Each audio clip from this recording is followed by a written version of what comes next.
Live from New Delhi, you're watching DD India News, India's voice to the world. I'm Tanvi Taneja. Coming up in the next hour. India and Austria agree to raise their partnership to a strategic level as Prime Minister Narendra Modi holds delegation-level talks with Chancellor Karl Nehammer, also calls on President Alexander von der Bellen.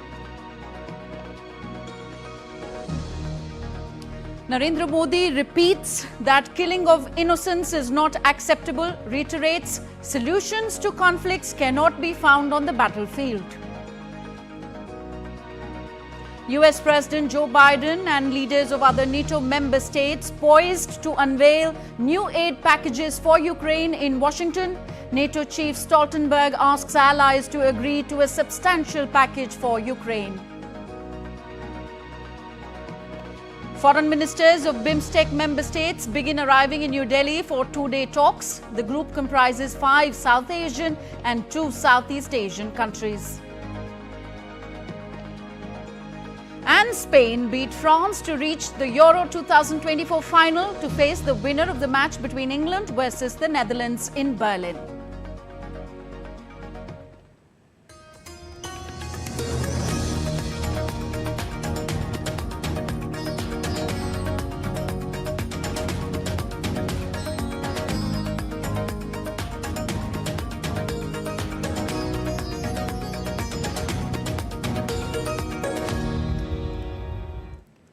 India's Prime Minister Narendra Modi met Austrian President Alexander von der Bellen in Vienna. Both leaders held talks and discussed several issues of mutual and global interest. This is as part of the one-day state visit of Prime Minister Narendra Modi to Austria. This is the visit of Prime Minister Narendra Modi, the last prime ministerial visit after a long gap of 40 years. Both the leaders discussed issues of mutual and global interest. The day also saw bilateral engagements between both the sides, India and Austria agreeing to raise their partnership to a strategic level.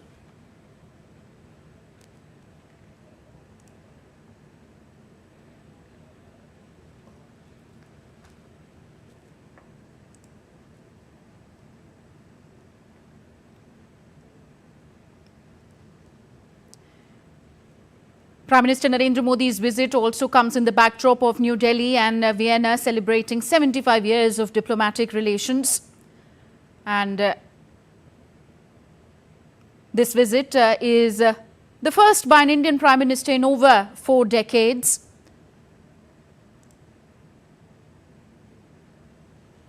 Earlier today, Prime Minister Narendra Modi said that the shared values of democracy, freedom and the rule of law form the bedrock upon which the two countries will build an ever closer partnership.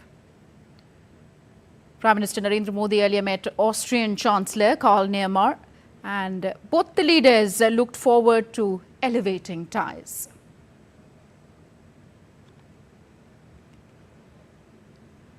So India and Austria have agreed to raise their partnership to a strategic level. Delivering a joint press statement with his Austrian counterpart in Vienna, India's Prime Minister Narendra Modi said that both nations have a shared belief in values such as democracy and that mutual interest and shared trust further strengthen this relationship.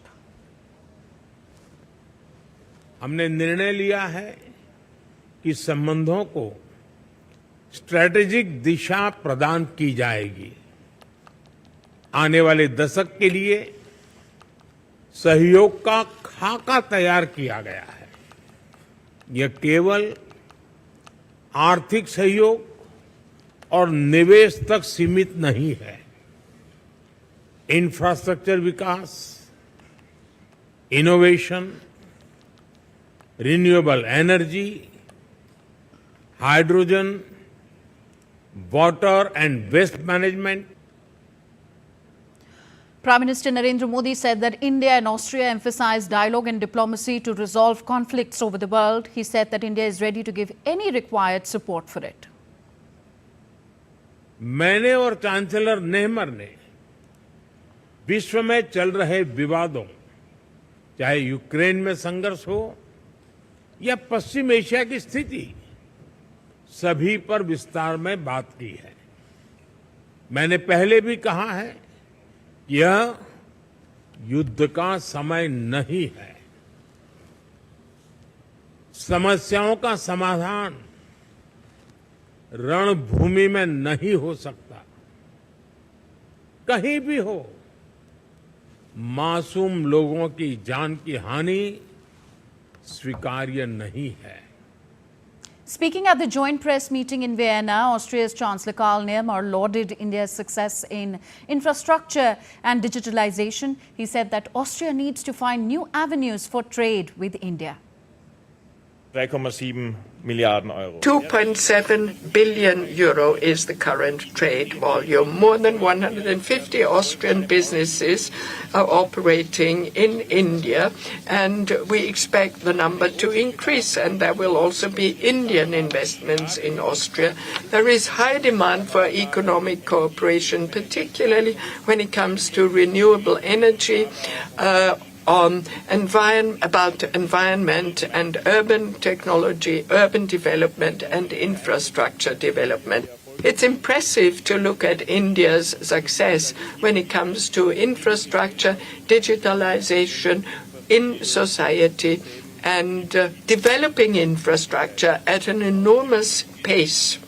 Mit dem heutigen Speaking about the Ukraine conflict, Austria's Chancellor Karl Nehammer said that Prime Minister Narendra Modi paid a visit to the Russian president earlier, and hence it was important to hear Prime Minister's personal assessment regarding the intentions of Russia. Our shared objective is to achieve a comprehensive, just and permanent peace in line with the UN Charter. India is an important and influential and creditworthy country. India is the biggest democracy in the world, and therefore India's role, especially for Austria, is more than important when it comes to the peace process and future peace summits. India's Prime Minister Narendra Modi and Austrian Chancellor Karl Nehammer and others attended an India-Austria business meeting in Vienna. About 40 businesses from India and Austria took part in this initiative. Earlier, India's Prime Minister Narendra Modi was accorded a ceremonial reception with the national anthems of India and Austria played at the Federal Chancellery in Vienna. Austrian Chancellor Karl Nehammer accompanied Prime Minister Narendra Modi.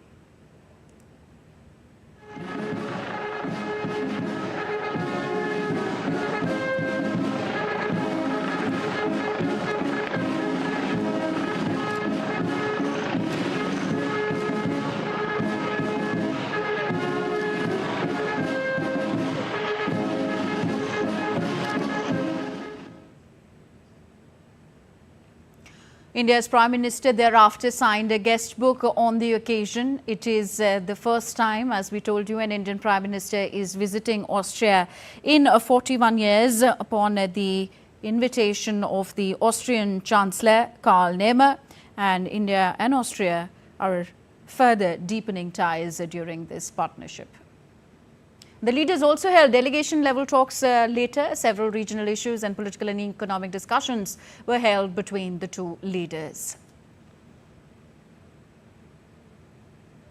A look now at the history of India-Austria relations and how they've transformed over the years. India and Austria established diplomatic relations on 10th of November 1949. It marked the beginning of a strong and friendly partnership between the two countries. India and Austria have a thriving trade relationship with bilateral trade standing at $2.93 billion in 2023-24, comprising Indian exports worth $1.52 billion and imports worth $1.41 billion. India has invested more than $1 billion in Austria, while Austria has invested over $800 million in India. It showcases the strong economic ties between the two countries. There are vast opportunities for cooperation in infrastructure, renewable energy, e-commerce, fintech, startups and technology hubs. India and Austria signed a comprehensive migration and mobility agreement in May 2023 to enhance the flow of students, academics, researchers and professionals between the two countries. Balthasar Springer, an Austrian traveller, visited India in 1505. It marked one of the earliest recorded interactions between the two countries. The teaching of Sanskrit at Vienna University dates back to 1845, reflecting Austria's long-standing interest in Indian culture and language. And Nobel laureate Rabindranath Tagore visited Vienna in 1921 and 1926, strengthening cultural ties between India and Austria. India and Austria have had a rich cultural exchange with renowned Indian artists such as Ustad Amjad Ali Khan, Zakir Hussain, Pandit Hari Prasad Chaurasia, Pandit Vishwamohan Bhatt, Anushka Shankar and Maestro Zubin Mehta performing in Austria. Today, there are more than 31,000 Indians living in Austria, contributing to the strong people-to-people ties between the two countries. And Austria's ambassador to India, Katerina Wiese, spoke to DD India's Amritpal Singh about the first visit by an Indian Prime Minister to her country in over 40 years, with this year marking 75 years of bilateral relations. Listen in.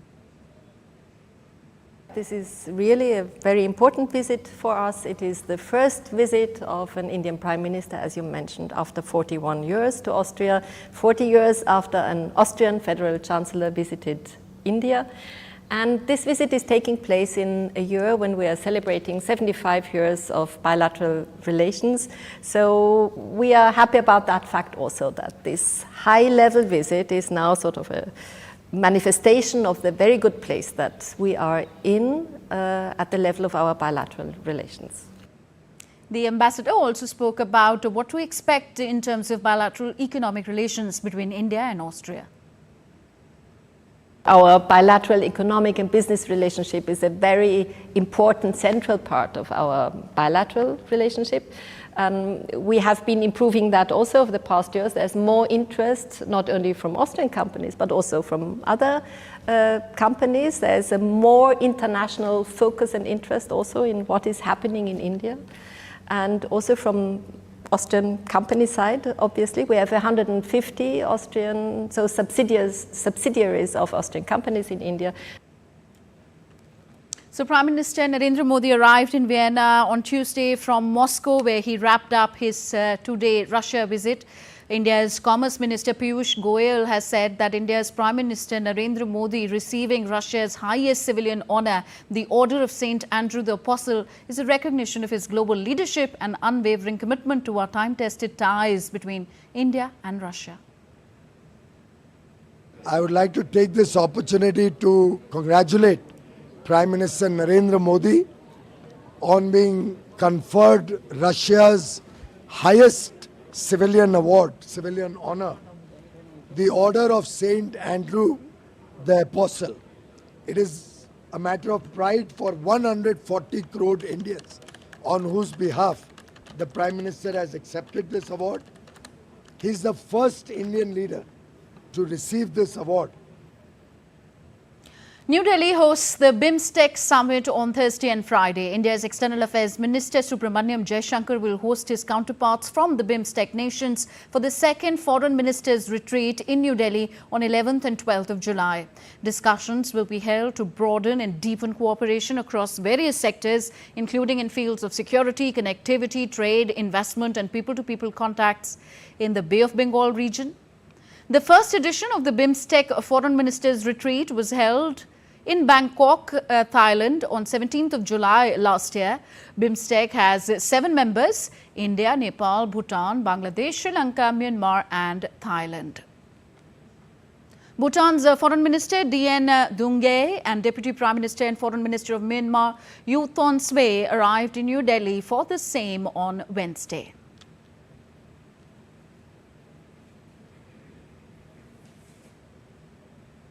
You're watching DD India News Hour. Still to come on the show. NATO Chief Jens Stoltenberg places $700 million order for Stinger anti-aircraft missiles for Ukraine. UK's newly elected Prime Minister Keir Starmer and German Chancellor Olaf Scholz meet on the sidelines of the NATO summit in Washington.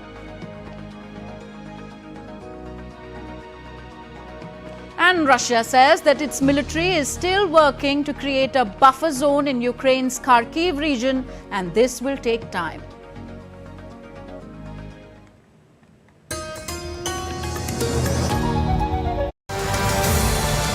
On Defense Dynamics this week, we will tell you all about the Made in India light tank Zorawar. The India's light tank Zorawar is a symbol of strength and resilience, an ultimate weapon available for use in combat. It has unmatched capabilities with outstanding design and cutting-edge technology. This makes Zorawar a game changer in high-altitude warfare, thus ensuring victory under extreme conditions. Find out more about Zorawar only on DD India on Wednesday at 8:30 p.m. IST.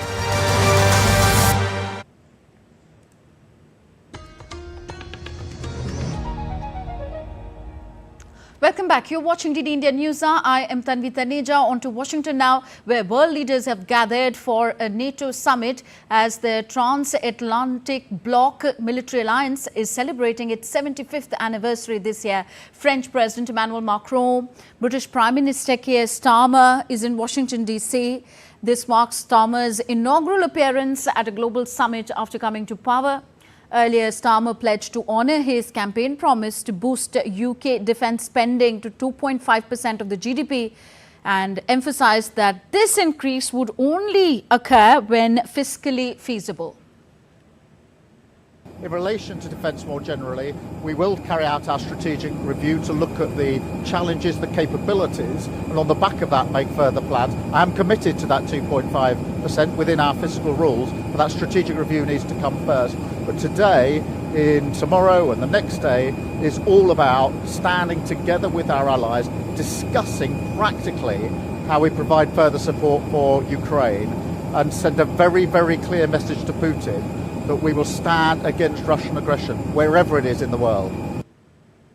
NATO chief Jens Stoltenberg urged alliance leaders to maintain their support for Ukraine in its conflict against Russia, declaring that the outcome of the conflict would shape global security for decades.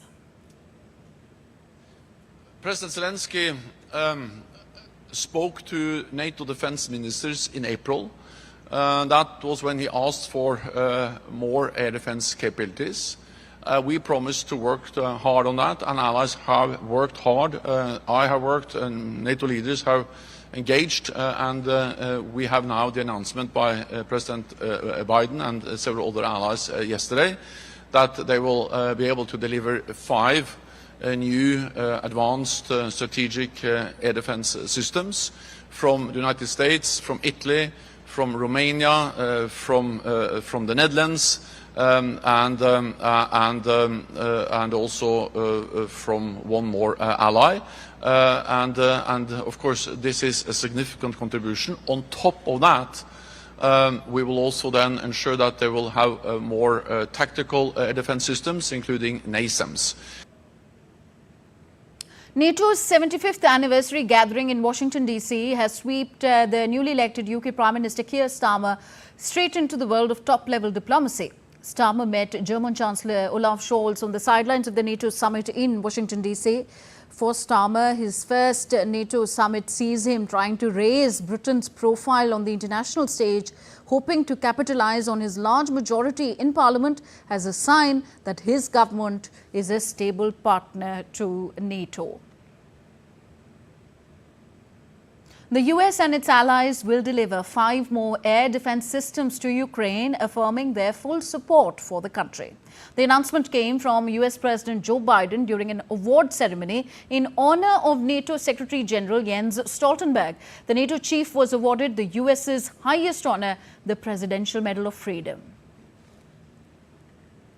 24 allied partners have signed the bilateral security agreements with Ukraine, and more countries will follow. Today, I'm announcing the historic donation of air defense equipment for Ukraine. The United States, Germany, the Netherlands, Romania, and Italy will provide Ukraine with the equipment for 5 additional strategic air defense systems. And in the coming months, the United States and our partners intend to provide Ukraine with dozens of additional tactical air defense systems.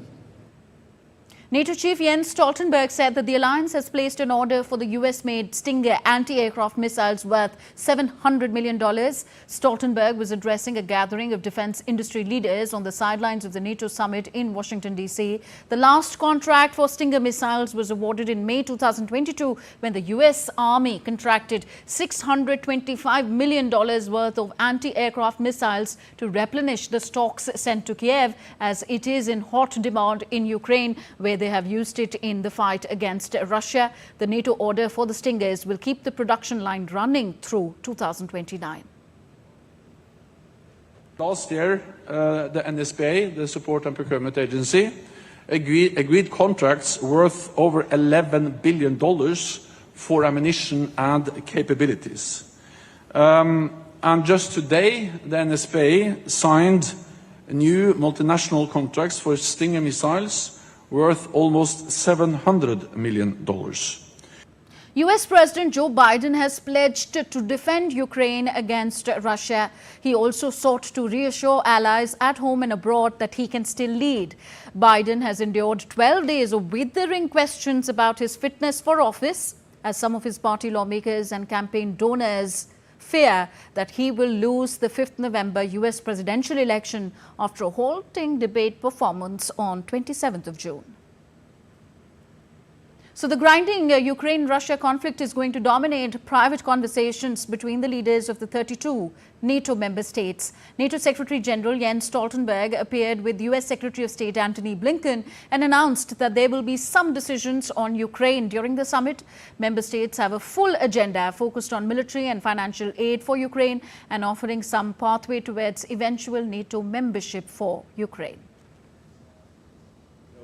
Coming together for the 75th anniversary here in Washington. Of course, celebrating those 75 years, but more important, focused on today and the following days and making sure that our alliance continues to do what it's done so successfully for 75 years, which is to ensure the defense of its members. Thanks to the Secretary General and his leadership, we have an alliance that is stronger, that is larger, and that is more fit for purpose than it's been. And ready to take on the challenges of this moment. Summit will be a summit where we celebrate the most successful alliance in history, but we're also going to make important decisions for the future on deterrence and defense, on Ukraine, on partnerships in the Asia-Pacific.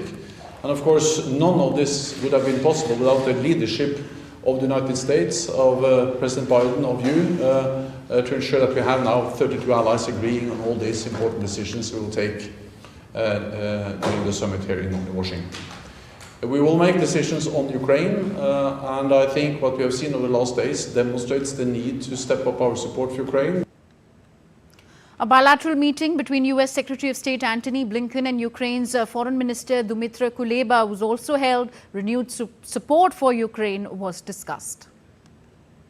Well, good afternoon, everybody. It is, as always, a great pleasure to have my colleague, my friend Dmytro Kuleba here.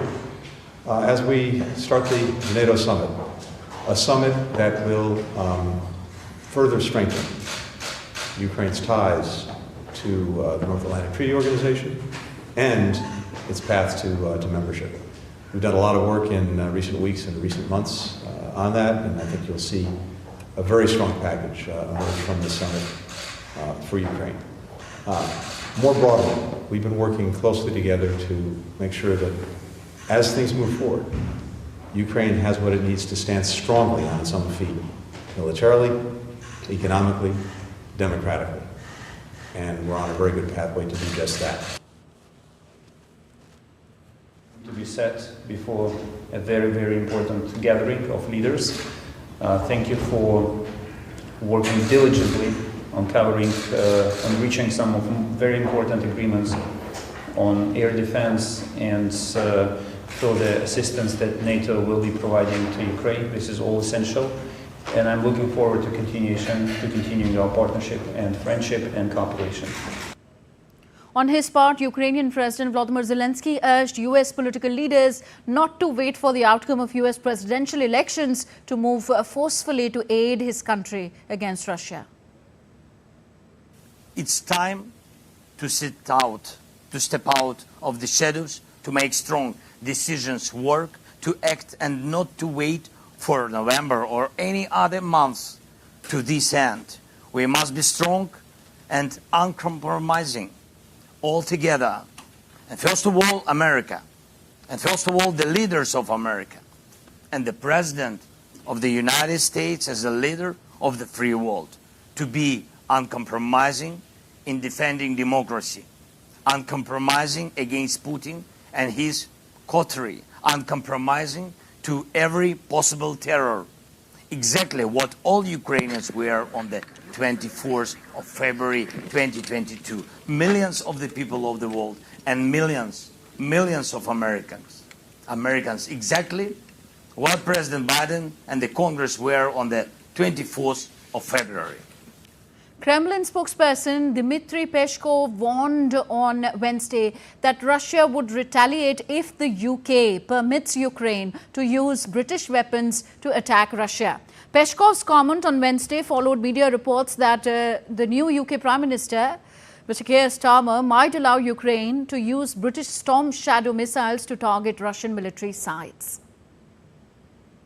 Russia has said that its military is still working to create a buffer zone in Ukraine's Kharkiv region, although it also said that it will take time. Russia's President Vladimir Putin said in May that Russia was creating a buffer to protect its border regions, especially Belgorod, which lies adjacent to Kharkiv, from Ukrainian attacks. Kremlin spokesman Dmitry Peskov said that the realization of this task is time-consuming and work in this direction is underway. As Russia-Ukraine war entered its 866th day today, Belgorod regional governor V. Gladkov said that one person has been killed and 7 more injured in Ukrainian shelling of the Russian border town of Shebekino on Wednesday. According to Gladkov, 3 multi-story residential buildings, several commercial facilities, an industrial enterprise, and 20 vehicles were damaged in the incident. Shebekino and the wider Belgorod region have come under frequent attacks by Ukrainian shelling and drones in the course of the war, which is now well into its 3rd year. You're with us on DD India News Hour. Still to come on the show. China's President Xi Jinping meets Bangladeshi Prime Minister Sheikh Hasina in Beijing, says willing to deepen strategic ties. Donald Trump will try and move on from his recent convictions and unite the party at its convention next week.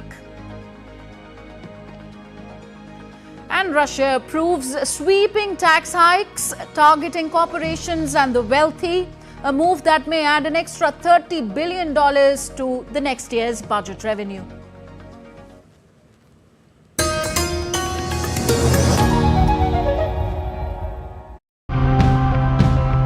India keeps getting hotter and hotter, people will be looking for innovations to help combat the impacts of climate change and to cut the emissions that are causing it. Zero tillage wheat, it builds soil carbon. It removes carbon dioxide from the air and builds soil carbon. It's like planting a tree underground. What's happening here is preservation through conversion and transformation. I think you can see that very well here. You can take good experiences from it, and those are transferable. Perovskite over silicon as material is the ease of processing. Silicon is something that is relatively energy intensive to fabricate, but this is something that can be done at close to room temperatures.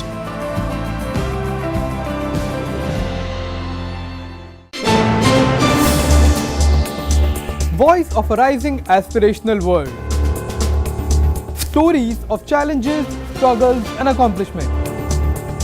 A world battling conflict, hunger and poverty. Embracing growth, development, science and technology. A voice of progress, a voice of unity. Watch Voice of the Global South with me, Akshay Dongre, only on DD India.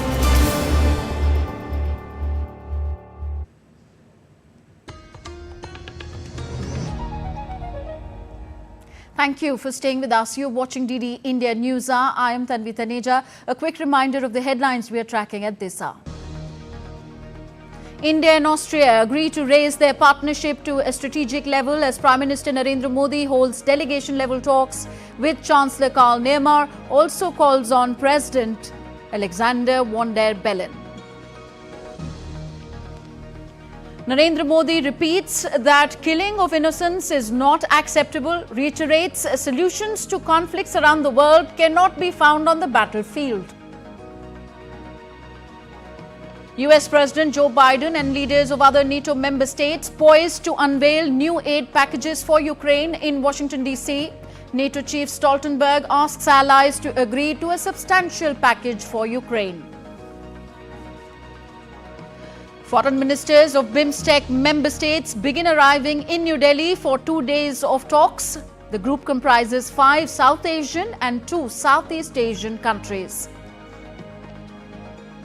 And Spain beats France to reach the Euro 2024 final to face the winner of the match between England versus the Netherlands in Berlin. And next, news of the American presidential elections. US President Joe Biden returns to the campaign trail on Wednesday, rallying the key constituency of Labour leaders as some fellow Democrats continue to persuade him not to run again. For the past 13 days, the 81-year-old Biden has been working to stem defections from Democratic lawmakers, donors and other allies, worried that he might lose to 78-year-old Republican rival Donald Trump after his halting 27 June debate performance. Clearly, US President Biden is under scrutiny over his physical and mental health. This after his disastrous presidential debate performance with Republican rival Donald Trump. A growing number of Democrats in the US Congress are calling on Biden to end his re-election bid. Representative Mickey Sherrill became the 7th House Democrat to call on Biden publicly to drop out of the race, saying in a statement that the stakes are too high and the threat is too real to stay silent. Many more have expressed worries that Biden has not done enough in the ensuing days to convince voters that the debate was an aberration rather than a true reflection of his abilities. But the president continues to argue that he's the best man positioned to defeat former President Trump, whom he casts as a singular threat to American democracy.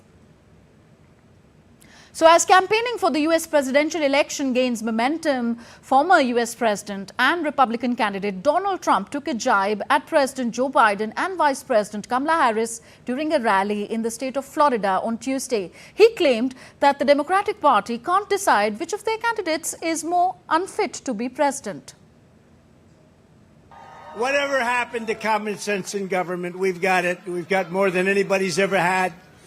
Meanwhile, the radical left Democrat Party is divided in chaos and having a full-scale breakdown, all because they can't decide which of their candidates is more unfit to be president.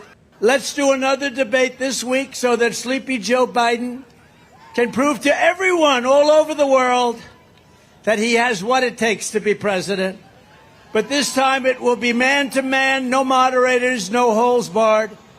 Just name the place, anytime, anywhere. Now, Donald Trump is expected to try and move on from his recent convictions and unite the party at its convention next week. DD India's Mitch McCann reports. The US Supreme Court ruled that Donald Trump has at least some immunity from prosecution for official acts taken while he was in office. And Judge Juan Merchan in the New York hush money case will have to decide whether that ruling impacts Trump's recent conviction for falsifying business records. Donald Trump was found guilty of 36 criminal counts at the end of May, becoming the first former US president to be convicted of a crime. It's possible he could be fined, sentenced to probation, or imprisoned for up to 4 years. The sentencing has now been moved back and won't take place until at least September, while the matter is being considered. That means it will no longer happen before next week's Republican National Convention in Milwaukee. It's there Trump's team will try and move on from the convictions and are likely to try and unite the party behind the presumptive candidate. And while Democrats are in chaos over the future of President Joe Biden and whether or not he should be replaced on the ticket, the Republican Party has released a schedule for a series of events taking place at the convention, including a number of receptions, lectures and presentations. It's expected that Donald Trump will officially become the Republican nominee at the end of the convention. I'm Mitch McCann in New York, reporting for DD India. On to Russia again. Russia's lower house of parliament approved tax increases proposed by the country's finance ministry targeting corporations and the wealthy. The new measures, including higher income tax rates and increased corporation tax, are expected to generate an additional $30 billion in revenue for the next year's budget, enabling Moscow to boost spending and fund its military operations in Ukraine without compromising fiscal stability. And next, updates on the Israel-Hamas conflict. Speaking in the Israeli parliament, Defense Minister Yoav Gallant said on Wednesday that 60% Hamas terrorists have been killed or wounded as a result of Israel's military offensive in Gaza. We have eliminated or wounded 60% of the Hamas terrorists. We have disbanded 24 battalions, or the vast majority of them. We have returned half of the hostages, and we are determined to retrieve the rest. And all of us, the security establishment and myself heading it, are determined to achieve the goals of the war and complete them. The Israeli army released a video on Wednesday showing what it said were ground forces operating in Gaza as negotiations to secure a ceasefire were set to resume. The Israeli military said in a statement that its forces were continuing operations in Gaza against Hamas and its ally Islamic Jihad, who they say had operated from inside the United Nations Relief and Works Agency facilities, using it as a base for the attacks. And next, we take a look at what else is making news around the world. Severe rainfall in Chongqing, China, caused widespread flooding, landslides and business disruptions on Wednesday. Over 450 locals were displaced in the neighbouring Kaichou district due to rising water levels from the Nan and Puli rivers. China's Central Meteorological Bureau has issued yellow flood alerts. A massive fire engulfed a factory in West Melbourne, Australia, following a chemical explosion on Wednesday. A large smoke plume was seen rising above nearby houses. Emergency services dispatched over 180 firefighters and 66 vehicles to the scene, closing several roads and evacuating nearby factories. And heavy rainfall in South Korea's central region caused flooding, property damage and disruptions to bullet train services. At least one person has died due to a collapsed wall, and there are reports of significant damage to infrastructure and roads as well. The fourth India GCC Food and Beverage Buyers Sellers Meet began in Dubai, uniting prominent figures in the industry from India and the Gulf Cooperation Council. The event, hosted by the Trade Promotion Council of India, seeks to enhance trade ties and introduce innovative Indian products to the GCC market. Speaking on the occasion, K. Kalimuthu, Council Trade and Commerce, highlighted the growing trade relations between India and the UAE. He noted that bilateral trade between the two countries stood at $85 billion last year.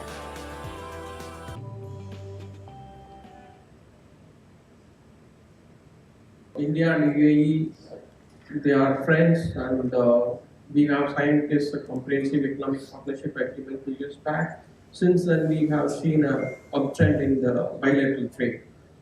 So last year it was 85 plus billion US dollar.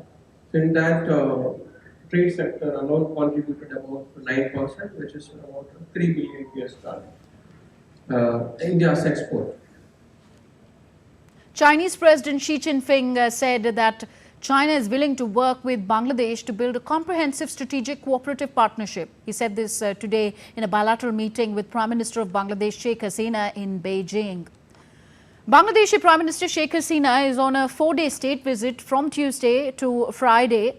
China will work with Bangladesh to contribute to the development and prosperity of the South Asian region and the global South. Xi Jinping said during the bilateral meeting that China will support the party Awami League as it won a 4th consecutive term in the 12th parliamentary election.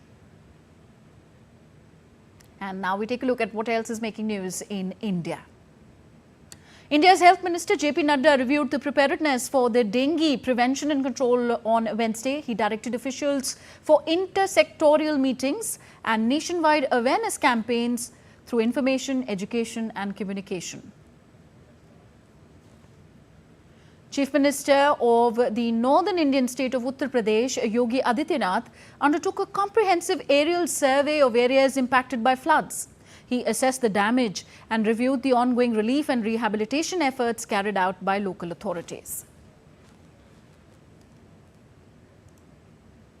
India's Indo-Tibetan Border Police Force arrested 2 people and seized 108 gold bars on Wednesday near the India-China border in the southern subsector in eastern Ladakh. The seizure was carried out during a long-range patrolling to check infiltration and smuggling.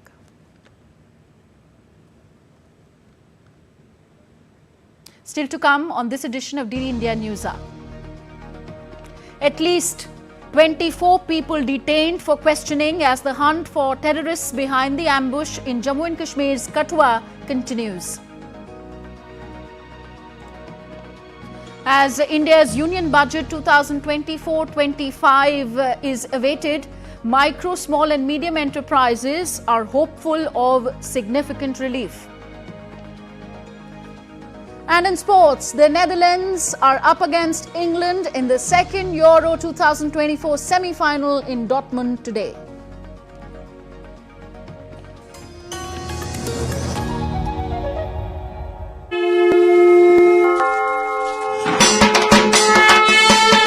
Shagato to West Bengal, India's cultural epicenter.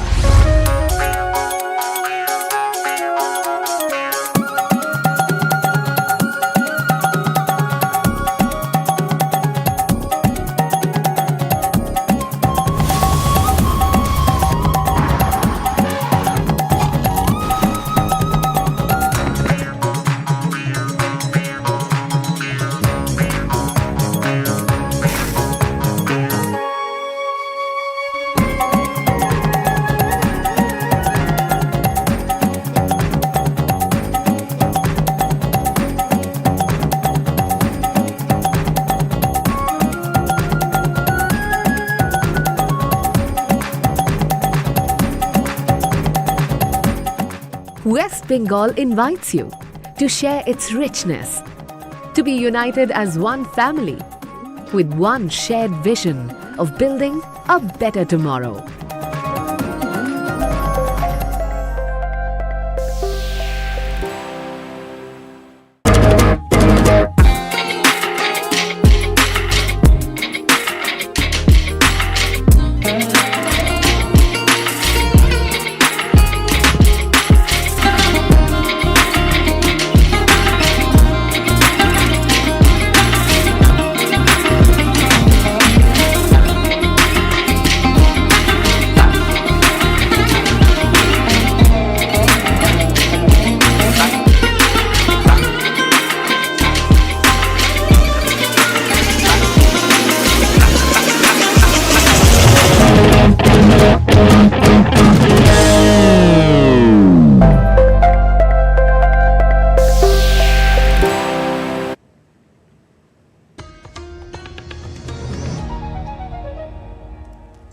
You're watching DD India News Hour. I am Tanvita Nija. More news from India. The country said that it stands ready to share the benefits of its Prime Minister Gati Shakti platform with its neighbouring country, Sri Lanka.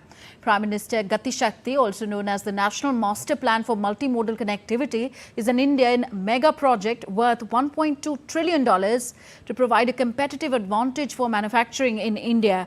The message was conveyed during an Indian delegation's visit to Colombo. The delegation met Sri Lanka's Minister of Ports, Shipping and Aviation, Nimal Siripala De Silva. At least 24 people have been detained for questioning as the hunt for the terrorists behind the ambush in Jammu and Kashmir's Kathua district, in which 5 army personnel were killed, entered its 3rd day on Wednesday. The search operation by the army and police is underway amid intermittent heavy rains in dense forests across 4 districts besides Kathua. It was launched from 3 different areas, Kathua, Udhampur and Bhaderwa. Security forces have detained 24 people for questioning in connection with the ambush, they said, as efforts continue to track down and neutralize the terrorists who are believed to be hiding in a forest. At least 18 people were killed and 19 injured after A bus they were travelling in collided with a milk container in the northern Indian city of Unnao on Wednesday. The double-decker bus was travelling from Bihar's Sitamarhi to India's capital New Delhi when it rammed into the milk container from behind on the Lucknow-Agra expressway. India's President Draupadi Murmu has condoled the loss of lives and wished a speedy recovery to the injured. Prime Minister Narendra Modi announced a compensation of $2,400 for the next of kin of each of the deceased. The injured would be given $600 each.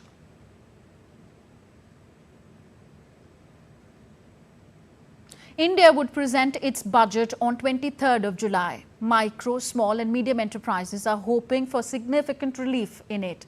They are seeking relaxation in taxes, a streamlined goods and services tax processes and overall improvement in ease of doing business. This is crucial for the sector, which accounts for 63 million registered enterprises. The MSME sector accounts for 30% of the country's gross domestic product or GDP. It's the second largest employer after agriculture. The share of exports from products specified for MSMEs constitute 45.5% of the country's total exports. The government can play a pivotal role in driving technology adoption across MSMEs by providing financial incentives, framing supporting policies, and setting up an R&D fund for MSMEs. Our goal is that the value addition today, which is at about 18 to 20%, doubles to about 35 to 40% in the next 5 years, and we are able to take forward the component manufacturing ecosystem, and there the role of MSMEs is going to be really significant. There are three key challenges constraining sustainable growth in the MSME sector: get paid, get capital, and get digital. By using digital tools, MSMEs can gain access to much wider markets and supply chains and get discovered by millions of consumers in India and the globe. India's MSME network, currently housing 633.9 lakh enterprises, hold immense potential to drive India's mission of becoming the third largest global economy by 2027 and achieving Viksit Bharat by 2047. MSMEs have emerged as the backbone of India's economy and are playing a critical role in propelling innovation across the country. Bureau Report, DD India. President of India, Draupadi Murmu, unveiled the trophies of India's Durand Cup Tournament 2024 at a function held at Rashtrapati Bhavan Cultural Centre on Wednesday. First played in 1888, the Durand Cup is India's oldest football tournament and serves as the opener for the Indian domestic season. The Durand Cup 2024 football tournament will start from July 27th, with the final scheduled at the Salt Lake Stadium in Kolkata on August 31st. The Durand Cup features teams from the Indian Super League, I-League and the Armed Forces. International teams have also taken part in the competition over the years. And the upcoming edition will feature a total of 43 matches played in a round-robin league knockout format. And reigning champions Mohun Bagan Supergiant are the most successful team in the competition. And now some updates on Prime Minister's ongoing visit to Austria. He is meeting prominent Austrians at the moment. He has just met Dr. Anton Zeilinger.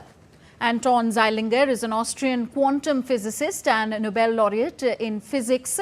He got this award in 2022. He was born on 20th May 1945 in Austria. His focus areas have been quantum mechanics. He is most widely known for his realization of quantum teleportation of an independent qubit. He later expanded this work to developing a source for freely propagating teleported qubits and quantum teleportation over 144 kilometers between the two Canary Islands. In 1997 and 1998, Anton Zeilinger conducted groundbreaking experiments using entangled light particles, photons. These and other experiments confirm that quantum mechanics is correct and pave the way for quantum computers, quantum networks and quantum encrypted communication. Just to remind our viewers that artificial intelligence and quantum was also one of the areas of cooperation that featured in the talks between the delegations of the two sides. India's Prime Minister Narendra Modi meeting Austrian Nobel winner Anton Zeilinger. So we'll keep giving you updates as and when they come from Austria. Right now, let's go back to Euro 2024 action. Spain struck twice in 5 minutes in a pulsating first half to secure a 2-1 win over France in a Euro semi-final. A record-breaking goal from teenager Lamine Yamal and a Dani Olmo effort propelled it into the Euro final. The 16-year-old Yamal scored with a sublime shot in the 21st minute to become the youngest scorer in a Euro or World Cup before Olmo added another in the 25th minute. They will now face the winners of Wednesday's match between England and the Netherlands. This final will be played in Berlin on Sunday. So the Netherlands are up against England in the second Euro semi-final in Dortmund. It's a crucial match. England has limped into the last four with tepid performances against opponents they should have beaten easily, while the Netherlands was 20 minutes from elimination before its quarter-final fight back against Turkey. The Netherlands has the edge in attack. It has scored 9 goals at the Euro, coming from 20 attempts on target as against 15 by an English side.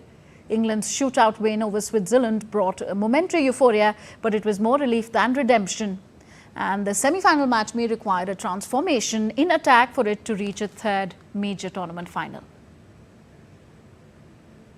Defending champions Argentina defeated Canada 2-0 in New Jersey on Tuesday to seal their place in the Copa America final in New Jersey on Tuesday.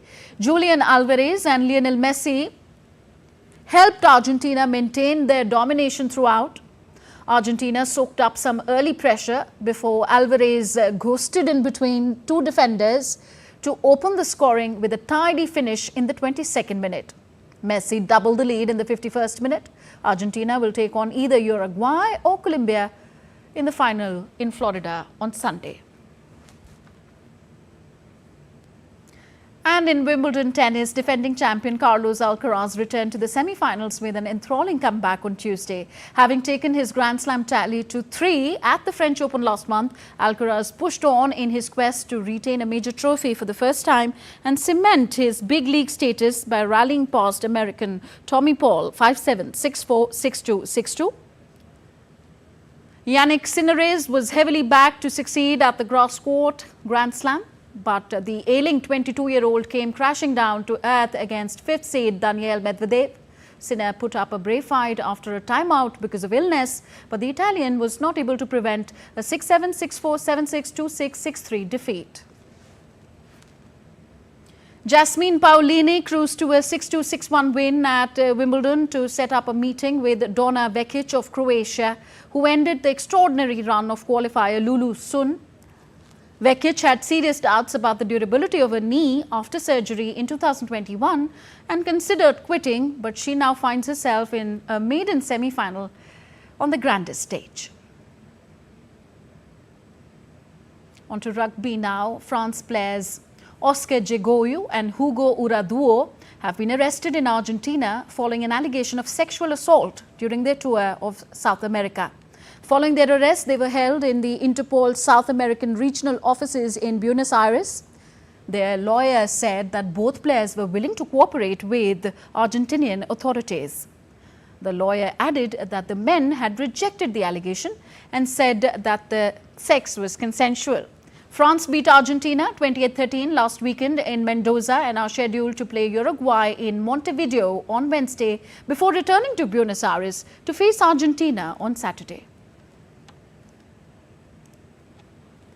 And hundreds of moviegoers have been packing theatres in Germany to enjoy a little taste of India. The annual Indo-German Film Week showcases the best of Bollywood on the silver screen, with many in the Indian diaspora taking along German friends to introduce them to the magic of Indian cinema. Trent Murray has the story from Berlin. In the Babylon Cinema Berlin, a big burst of Bollywood. This is the annual Indo-German Film Week, a celebration of Indian cinema and culture. For Indians living in Germany, the festival gives a chance to showcase what makes Bollywood special to their European friends. It's more about the storytelling, it's more about the happiness and, the unity in culture. Like, we are, different part of India has so much in the cultural difference, but still, it's still very unique, and how we all are connected despite of different languages, and we have different folk style. So they come to know that it's not just the sari, which is a dressing style, or not just, the Punjabi dance, but there are so many forms of dances. It's about their music, it's about their songs, it's about their costume. It's about their emotions, because India is a sentimental country. It's a little emotional, and their emotions are all about love, care, affection. So that's my kind of vision, my kind of perspective for it. So yeah, that's what I tell them. It's a mixture of life. Well, India has well and truly established itself as one of the powerhouses of global cinema, producing well over 1,500 feature films every year. Increasingly, Bollywood's success on the silver screen is coming from a surging interest amongst international audiences. This is now the 12th year in a row the Film Week has been held. Festival organiser Stephen Ottenbuch says looking beyond the big-name titles is what keeps crowds coming back. We now try to concentrate on alternative films like premieres, which are from artists and regional films from Marathi cinema, from Gujarati cinema, from Malayalam cinema. And that's how we always create the mix for the festival.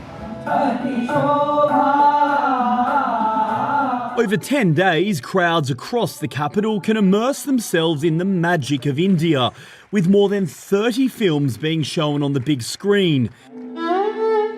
Enjoying the sights and sounds of the subcontinent, right here in the heart of Germany's biggest city. Trent Murray for DD India, Berlin. Many thanks to Pooja.